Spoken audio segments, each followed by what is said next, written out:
গাইবান্ধায় লাগামহীন কাঁচা বাজার, বেড়েছে শাকসবজি সহ সব ধরনের ভোগ্য পণ্যের দাম। সামাজিক যোগাযোগ মাধ্যমে দাম কমার খবরের স্বস্তি নিয়ে বাজারে এসে উল্টো বেশি দাম দেখে ক্ষুব্ধ ক্রেতারা। বিস্তারিত জানাতে এই মুহূর্তে জেলা শহরের পুরাতন বাজারে আছেন সহকর্মী বিপ্লব ইসলাম।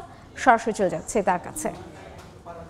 কাঁচা বাজার সহ নিত্য প্রয়োজনীয় যে দ্রব্যের বাজার রয়েছে সেই বাজারগুলিতে কিন্তু অস্থিরতা কাটছেই না। ক্রেতারা যেটি বলছেন যে তাদের একেবারেই লাগামহীন বাজারে তারা কিন্তু দিশেহারা হয়ে পড়েছেন। গত এক সপ্তাহের ব্যবধানে কিন্তু প্রত্যেকটি কাঁচা বাজার সহ নিত্য প্রয়োজনীয় যে কাঁচা বাজার সেটির কিন্তু দাম বৃদ্ধি পেয়েছে। আজকে আমি আছি গাইবান্ধা শহরের সবচেয়ে ঐতিহ্যবাহী এবং পুরাতন যেটি সেটি হচ্ছে গাইবান্ধা পুরাতন বাজার। এই বাজারে যদি আজকের বাজার দর বলে রাখি সেটি হচ্ছে আলু কিন্তু 50 থেকে 65 টাকা কেজিতে, বেগুন 50 টাকা কেজিতে, মরিচ কিন্তু গতকাল 320 টাকাতে বিক্রি হলেও আজকে 220 টাকা কেজিতে বিক্রি হচ্ছে। যদিও যারা বিক্রেতা তারা বলছেন যে সরবরাহ কিছুটা বাড়ায় কিন্তু বাজার দর কিছুটা আজকে মরিচের দাম কমেছে।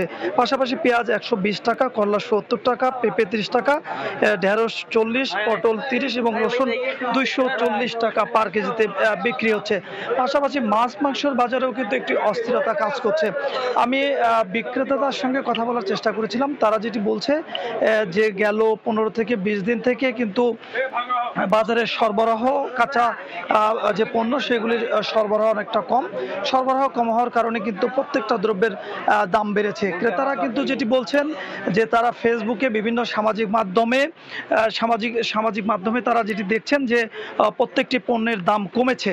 এই আশায় কিন্তু তারা বাজারে এসে যেটি দেখছেন একেবারেই উল্টো, যেটির যে ফেসবুক বা সামাজিক মাধ্যমে যেটি দাম দেখা যাচ্ছে তার কিন্তু একেবারে ডাবল দামে কিন্তু প্রত্যেকটি পণ্য বাজারে বিক্রি হচ্ছে। এতে কিন্তু যারা ক্রেতা তারা কিন্তু অসন্তোষ জানিয়েছেন। তারা যেটি বলছেন যে সমস্ত বাজারের নিয়ন্ত্রণ হলেও প্রশাসনিক কার্যকারিতা থাকলেও কিন্তু গাইবান্ধার যে হাট বাজারগুলো এতে প্রশাসনিক কোনো কার্যক্রম নেই, ভোক্তা অধিকার বা বাজার প্রশাসনের কোনো মনিটরিং নেই, যে কারণে কিন্তু বাজার ব্যবস্থাপনা ধরে রাখা যাচ্ছে না।